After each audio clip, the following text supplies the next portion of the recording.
రాబోయే కాలం చూస్తుంటే చాలా భయంగా ఉంది. ప్రశాంత లేని జీవితం గడుపుతున్నామా అనిపిస్తుంది. ఏ రకంగా ప్రజాస్వామ్య దేశంలో ఓటులేసుకుని మనం నాయకుల్ని ఎన్నుకుంటే అధికారులు తప్పు చేస్తున్నారే మీరు అని అడగటానికి మనం ప్రజాస్వామ్య దేశంలో ఓటు హక్కుల్ని ద్వారాగా నాయకుల్ని ఎన్నుకుంటాం జరిగింది. అలాంటి నాయకులే ఇవాళ రోజుకొక తప్పిదం చేసి లా అండ్ ఆర్డర్ని కూడా ఖాతరు చేయకుండా తప్పుదారి పడుతున్నారు. ఆ తప్పుదారి పట్టే వాళ్ళని మీరు చదువుకున్న మేధావులు, మీ తల్లిదండ్రులు చదివించిన మేధావి శక్తికి వాళ్ళ కష్టం కూడా ఉంది.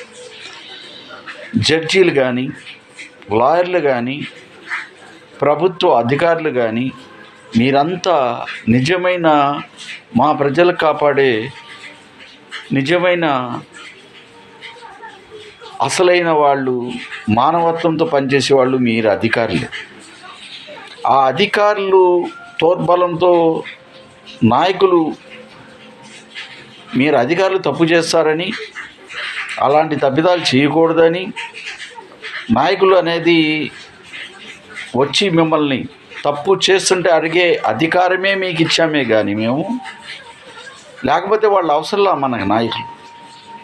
అలాంటి అంబేద్కర్ రాసిన రాజ్యాంగాన్ని ఈ రకంగా వాళ్ళు చక్కగా పరిపాలన సాధిస్తారని స్వాతంత్రం తెచ్చుకున్నాం. ఇవాళ ఎలక్షన్స్లో వచ్చే ప్రతి ఒక్క నాయకుడు కూడా ఎలా అరాజకం చేయాలా అని ఆలోచిస్తే, క్రైమ్గా ఆలోచిస్తుంటే మీరంతా కలిసి మళ్ళీ న్యాయాన్ని కాపాడుకుంటానికి కంకణం కట్టండి అని ప్రతి ఒక్క అధికారిని అడుగుతున్నా.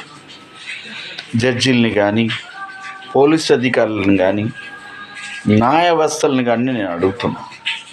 ఇలాంటి అన్యాయాలు చేసే నాయకుల్ని ఆట కట్టపెట్టండి. ఆ పూర్తి అధికారం మీరు న్యాయశాస్త్రంలో మీరు తీసుకోండి. అంతేగాని కళ్ళ ముందలు జరిగేది చూసి మీరు ఏం జరుగుతుందా అనేది కూడా, ప్రజాస్వామ్య దేశంలో మీరు కూడా ఒక రకంగా రావాలంటే ఈ నాయకుల మీద తిరగబాటు చేయాల్సిన అవసరం ఉంది. వాళ్ళు చేసేది సక్రమంగా ఉందంటేనే మీరు వాళ్ళని కాపాడండి. నాయకుల్ని ఎంత వాళ్ళు ఓట్ల ద్వారాగా అధికారంలో వచ్చి మీ మీద పెత్తనం చెలాయించి తప్పుదారి పడుతుంటే వాళ్ళని కూడా క్షమించమాకని ప్రతి ఒక్క అధికారిని నేను సెల్యూట్ చేస్తూ కోరుకుంటున్నాను. బాధ కలుగుతుంది. ఎందుకంటే మన దేశంలో న్యాయంగా బతుకుదాం, బాగా బతుకుదాం అనే ఆలోచనతో మనం బతుకుతున్నాం. ఇలాంటి దేశంలో అరాజకాలు, అన్యాయాలు జరుగుతుందంటే బతకడం అనవసరం. కానీ వాళ్ళు కూడా ఎందుకని ఆలోచిస్తలేదో అర్థం కావట్లేదు. డబ్బు సంపాదిస్తమే ధ్యేయం అయితే డబ్బు సంపాదిస్తమే వీజీ. అసలు మంచితనం సంపాదిస్తాం కష్టం. అందరు కూడా మంచి చేసి లోకాన్ని బాగా చేసి ఆ లోకంలో మన బతకటంలో ఉన్న తృప్తి దేంట్లోనూ లేదు. ఎందుకు అర్థం చేసుకుంటలేదో నాయకులు మాకు అర్థం కావట్లేదు. ప్రతిరోజు టీవీల ముందులో కూర్చుంటే ఒక సంఘటన కనపడుతుంది. ఈ మధ్యన ఇంతటి లా అండ్ ఆర్డర్ని అదుపు తప్పి నాయకులు తీసుకెళ్తుంటే అధికారులు చేపట్టాల్సిన అవసరం ఎంతైనా ఉంది. చూస్తూ ఊరుకోమాకండి. అసలు ఏం జరుగుతుందా అనేది ఆలోచించండి. ఎవరినైనా సరే ఒకళ్ళకి ఫేవర్గా మాట్లాడుతున్నా మనం.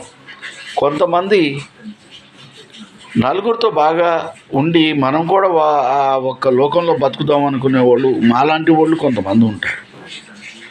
అలాంటి మంది చాలా బాధపడుతున్నాం మనం. ఇలాంటి దేశంలో ఉన్నా మనం బాధపడాల్సింది. ఎక్కడో ఏదో అరాజకాలు జరిగితే ఆ దేశంలో మానవత్వం లేదనుకునేవాళ్ళు.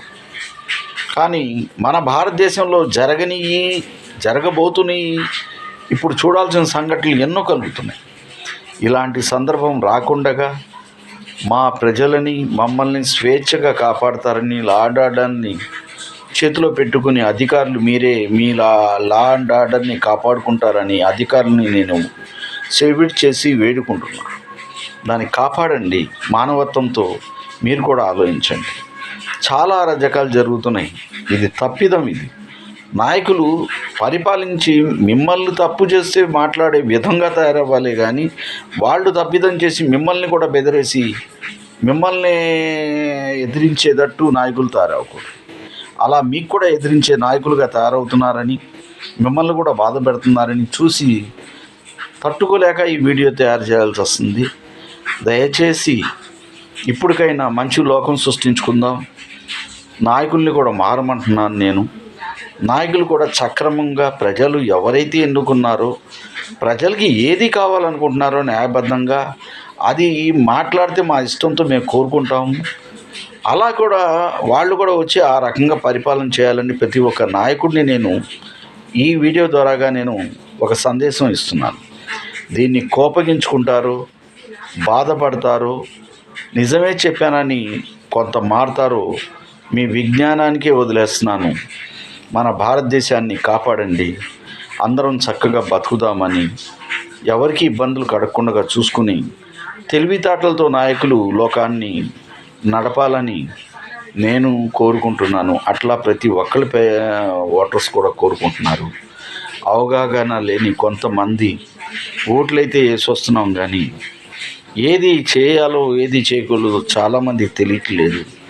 ఇలాంటివి చేసిన తర్వాత బాధపడాల్సిన సందర్భాలు వస్తున్నాయి. కాబట్టి ఈ వీడియోని మీరు చూస్తున్న ప్రతి ఒక్కళ్ళు మానవత్వంతో ఆలోచించి దీని పరిష్కారం మార్గం ఆలోచించమంటున్నానే, కానీ చాలా టీవీ ముందర కూర్చోవాలంటే చాలా బాధైన సంఘటనలు జరుగుతున్నాయి. ఇలాంటి లోకంలోనా మనం బతికేది అని బాధ కలుగుతుంది. దయచేసి నాయకులు మారండి. దేశంలో అందరం ప్రేమతో నడుచుకోవాలని, అందరూ నాయకుల అభిమానాలతో మేము కూడా ముందుకు పోవాలని కోరుకుంటున్నాం. ఏదైనా ఇంతవరకు తప్పిదం చేస్తుంటే మీ నాయకులు మారాలని ఉద్దేశంతో ఈ వీడియో పెడుతున్నాం. చాలా జరుగుతుందని బాధతోనే ఈ వీడియో పెట్టాల్సి వచ్చింది. జై హింద్, జై భారత్.